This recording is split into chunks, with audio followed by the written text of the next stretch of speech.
Çox təəssüf ki, sosial şəbəkələrin xüsusən də pay çəkisinin artması, insanların daha çox pandemiyadan sonra bir-birlərlə yaxın təması qurmaqlarının çəkinməsi sırf bu ünsiyyət quruculuğunun keyfiyyətini və kəmiyyətini qismən azaldıcı faktorlarının olduğunu bir daha göstərir.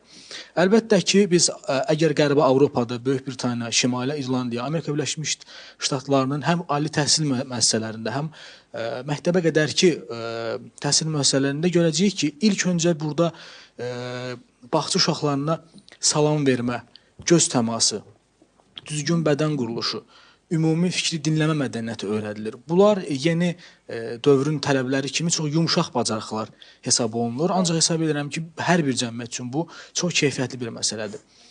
Azərbaycanda bugün gənclik əlbəttə ki, öz ixtisas sahələrini, öz istiqamət yolunu bilir və bununla bağlı müəyyən dərəcədə ixtisaslaşma gedir.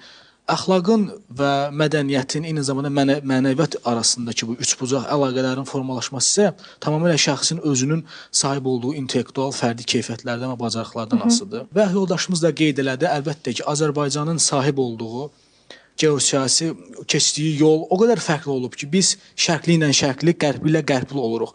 Bizim kökümüzdə İslam ənənələri də durur, valideyn, övlad münasibətləri, qadın-kişi münasibətləri, yaşlı böyük münasibətləri.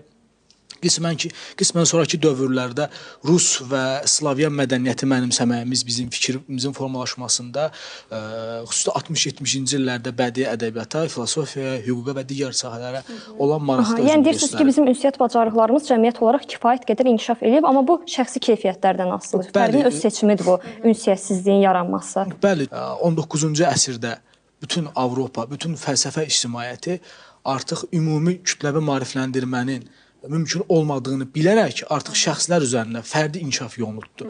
Ona görə də indiki mövqeyimizə və keçmişə, o buxova, ətalətə qayıtmamaq üçün mütləq şəkildə irəli getməliyik ki, sonu daha effektivli və daha produktiv görə bilək. Təşəkkür edirik.